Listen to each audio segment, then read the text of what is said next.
Buddy. Today we're going to talk about rational expressions and adding and subtracting. We have a couple of handouts that I sent out to you with this video. So let's take a look at those. So this is part one of the handout. Okay, so part one, we first go over what we have to do to add and or subtract rational expressions. First off, we factor the denominators. Remember, that's the bottom, if the denominators are different. Okay. Match up each denominator and build the lowest common denominator, or LCD. Okay, that's a tricky part for a lot of people. Okay, you're just matching the denominators up and multiplying by the factors you need to match them up. Multiply the numerators by the same factors you multiplied each denominator by. So in other words, just like basic math, we have 1/3 plus 1/2. The common denominator is 6. We need to multiply the 3 by 2, so we multiply the top by 2. We need to multiply the 2 by 3, so we multiply the numerator by 3. Okay. Add or subtract numerator with numerator, keeping the lowest common denominator. Factor the numerator and the denominator if they were the same at the beginning. And if possible, reduce.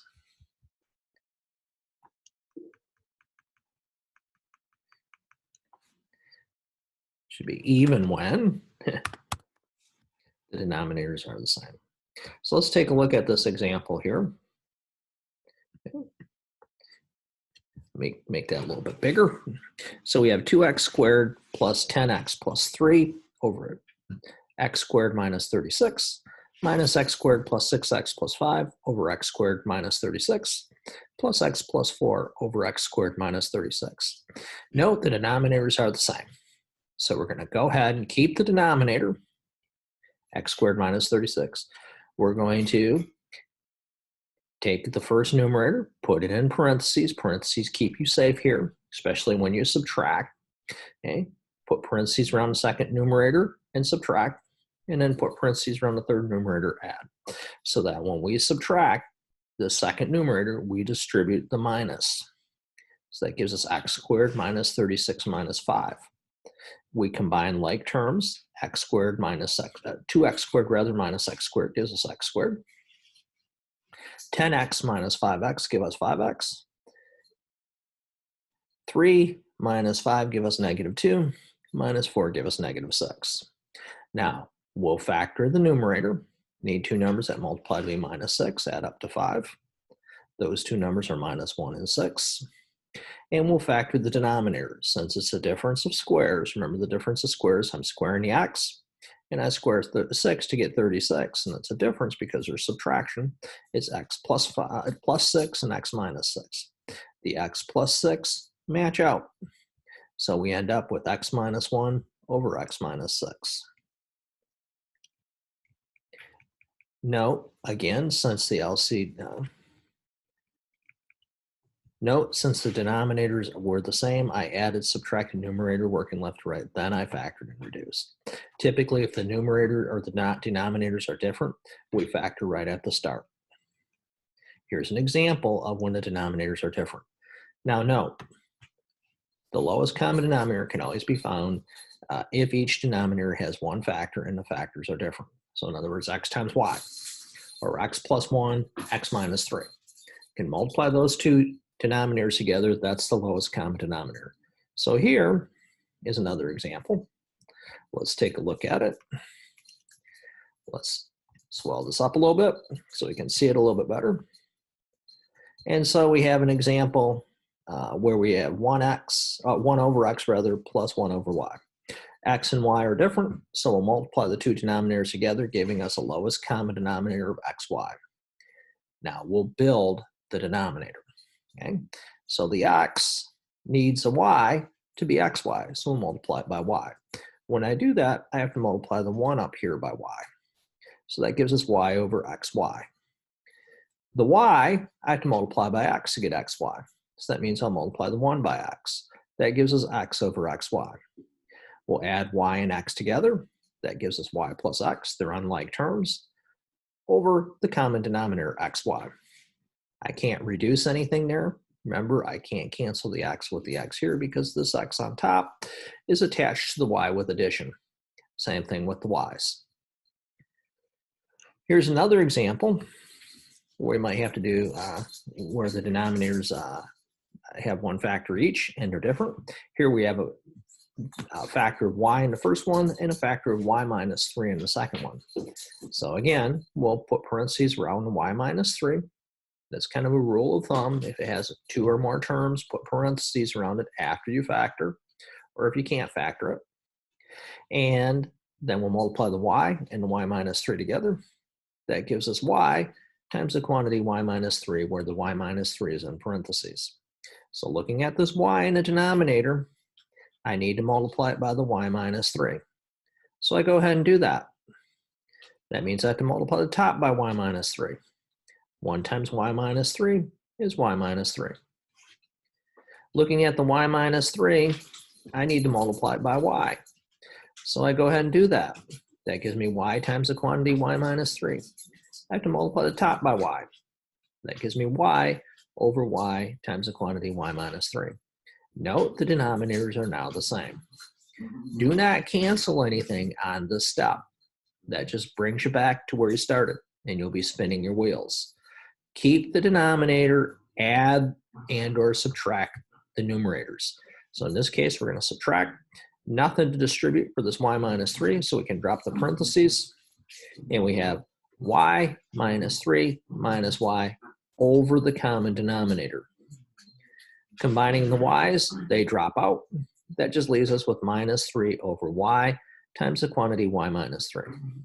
Sometimes in a textbook, they'll put that negative out front like this and just write it as minus, and then the fraction 3 over y times the quantity y minus 3. Now that ends part 1. Let's look at part 2. In part 2, we deal with more problems where we have to factor a little bit more. So let's take a look. Oops. Talk about spinning wheels, eh?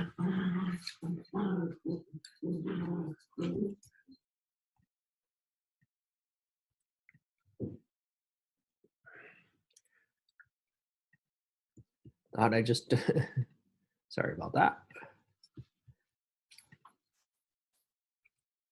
All right.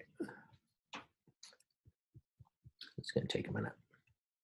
I thought I had both up, but I guess I don't. So hang on a second. Let's see if we can get it now. Sorry about that.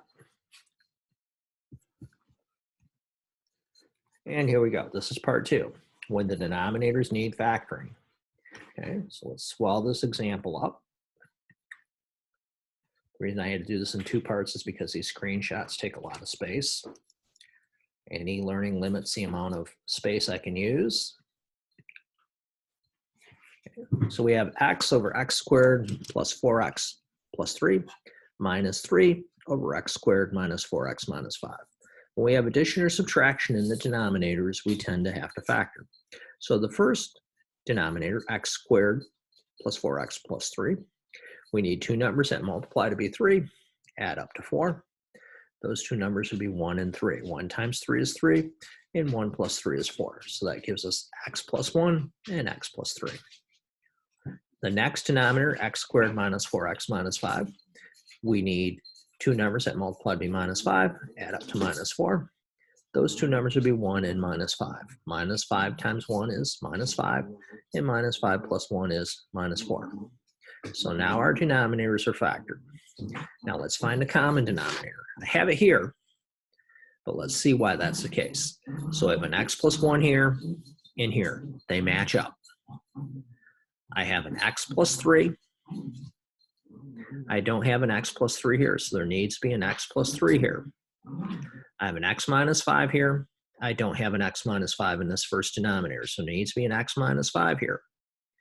So not only are we just matching things up and figuring out what we don't have in one or the other, but when we figure out something we don't have in one of the denominators, and as part of the lowest common denominator, because it's part of one of the denominators, we're now figuring out what we have to multiply the numerator by as well. So in this first denominator, remember we had to multiply by x minus 5. So if you look here, we multiplied this first fraction by x minus 5 in top and bottom. The second denominator, we had to multiply by x plus 3. So if you look here, we multiply both top and bottom by x plus 3. So when we do that, okay, especially when we're subtracting, when we're adding, there's less of a chance of messing up. But when we're subtracting, we don't distribute that number or multiply those out right away. We take the numerator in this unmultiplied form minus the other numerator in this unmultiplied form with the negative in between. That way, when we simplify, oh, and it's all over the lowest common denominator. That way, when we simplify, chances are we're not going to mess up on the negative. So we'll distribute through with the minus 3. That gives us minus 3x and plus 9, or minus 9 rather. And then we'll distribute through with the x. That gives us x squared minus 5x. When we combine like terms, we get x squared minus 5x minus 3x minus 9. We can combine the 5x and the minus 3x, giving us 2x. If we can factor this, or minus 8x, I'm sorry, if we can factor this, and we can see if we can reduce it. Okay, I stopped there on that one, but you can finish it and it can be factored and reduced. Let's look at the next example. We have 3 examples here. Okay, so let's swell this up a little bit so we can see it a little better. There we go. So we start out with x squared minus 9x plus 18 over x squared minus 13x plus 36 minus x over x minus 4. So the x minus 4 really doesn't factor. Okay? Can't really factor anything out but a 1, so we keep it as x minus 4. However, the x squared minus 13x plus 36, I'm going to look for 2 numbers that multiply to be 36 and add up to minus 13. Those 2 numbers are negative 4 and negative 9. Negative 4 times negative 9 multiply to be 36, and negative 4 plus negative 9 add up to be minus 13. So now, this is one denominator, this is the other one. They both have x minus 4. So our common denominator is going to have this x minus 4 in it. So we're not going to worry about it. It's already there. However, this first denominator has x minus 9. The second one doesn't. So that means that the lowest common denominator has to have a factor of x minus 9. And we're going to have to multiply the second fraction, top and bottom, by x minus 9. So that makes the denominators match up. So when I multiply the top of that second fraction by x minus 9, we get x times the quantity x minus 9. Notice the first fraction's numerator didn't change, nor did the denominator, because it already had the lowest common denominator in it. So now, once we do that, we don't distribute this x right away. We just write it as the first numerator minus the second numerator over the common denominator. Now, we'll distribute. Multiply through the x, that gives us minus x squared plus 9x, and then the x squared minus 9x plus 18 didn't change. Now when we combine like terms, we get x squared minus x squared, those drop out, minus 9x plus 9x, those drop out, but we have 18 left over, so we have 18 over the common denominator. And then that's it. There can't reduce any further. Here's our last example.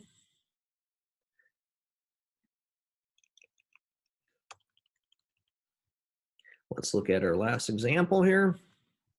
Let me stretch this out a little bit so we can see it a little better.